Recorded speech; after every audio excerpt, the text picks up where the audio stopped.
Hello students, today we will derive second equation of motion by graphical method. Second equation of motion क्या थी हमारी, s is equal to ut plus half at square. पहले हमने simple method से इसको drive किया था, आज हम इसको ग्राफिकल मेथड से सोल्व करेंगे. Diagram will be same, diagram वही रहेगा जिस डायग्राम से हमने first equation of motion graphical method से सोल्व की थी, उसी का ये अगला पार्ट है. अब इसमें हमने क्या निकालना होता है, एस यानी कि distance. Suppose the body travels A distance S in time T. In the graph given the distance travelled by the body is given by the area of the space between the velocity time graph. यानी कि हमने क्या बनाया, इस area को दिखाने के लिए दोबारा से हमने एक वेलोसिटी टाइम ग्राफ बनाया है और इसमें एक ये फिगर बनाई है इस तरह से कि ये इनिशियल वेलोसिटी, ये फाइनल वेलोसिटी और ये जो एरिया है ये क्या है, डिस्टेंस ट्रेवल्ड बाय बॉडी. हमें इस एरिया को निकालना है. अगर हम इस एरिया का पता निकल जाएगा तो ये क्या हमारा डिस्टेंस ट्रेवल है. तो यहाँ पे जो फिगर बन रही है हमारी वो क्या बनेगी, वेलोसिटी टाइम ग्राफ में A B and the time X is O C which is equal to the area of figure.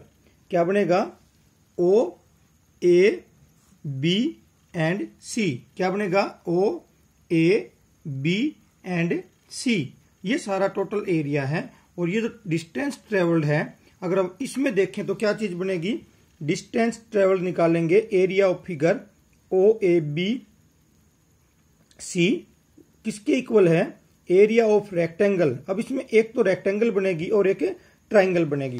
Rectangle क्या बनेगी, ओ ए डी सी, और जो ट्राइंगल बनेगी वो क्या बनेगी आपकी, ए बी और डी.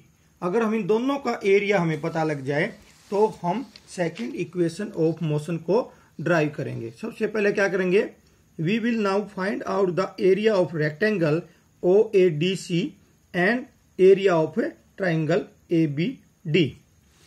क्या है, area of triangle, area of rectangle O A D C क्या बन जाएगा, ओ ए और साथ में क्या बन जाएगा, ओ सी. ओ ए हमने फर्स्ट इक्वेशन ऑफ मोशन में लिया था. ओ ए क्या है, इनिशियल वेलोसिटी जिसको हम किससे रिप्रेजेंट करते हैं, यू से. और ओ सी क्या है, टाइम जिससे हम टी से, यानी कि u इंटू टी क्या बन जाएगा, यू टी. ठीक, अब हम ट्राइंगल का एरिया निकालेंगे. हमारे पास ट्राइंगल क्या है, ए बी डी, और ए बी डी का जो ट्राइंगल का एरिया है वो किसके बराबर है, half into area of rectangle. कौन सी, ए ई बी डी. इस रेक्टेंगल के एरिया को अगर हम हाफ कर दें तो किसका एरिया निकलेगा, area of triangle A B D. Half into में A D into B D, और ए डी किसके बराबर है, ओ सी, और ओ सी क्या है, T.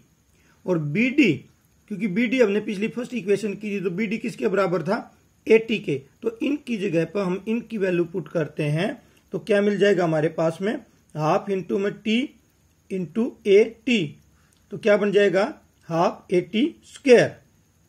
So distance travel S, area of rectangle plus area of triangle, दोनों को अगर हम जोड़ते हैं तो क्या हो जाएगा, एरिया ऑफ रेक्टेंगल हमारा क्या आया था, यू टी, और एरिया ऑफ ट्राइंगल हमारा क्या है, हाफ ए टी स्क्वायर. तो हम दोनों को जोड़ देते हैं तो हमारे पास क्या बनेगा, S is equal to U T plus half A T square. This is the second equation of motion, और ये हमने किसके द्वारा ड्राइव की है, ग्राफिकल मेथड के द्वारा. तो हमने दो तरीके अपनाए हैं सेकेंड इक्वेशन ऑफ मोशन. एक सिंपल तरीका है इक्वेशन को सोल्व करने का और एक क्या है, ग्राफिकल मेथड है. आप दोनों ही में से जो आपको इजी लगे उसको निकाल सकते हैं. यदि कभी क्वेश्चन पेपर में खास दिया है कि सिंपल मेथड से अप्लाई करो या ग्राफिकल मेथड से, फिर हमें उसके अकॉर्डिंग करना होता है. अदरवाइज कई बार आता है कि इक्वेशन को ड्राइव करके दिखाइए, फिर आपकी चॉइस है। आने आपको दोनों ही चाहिए। क्लियर। अगले टॉपिक में हम third equation of motion by graphical method करेंगे। क्लियर।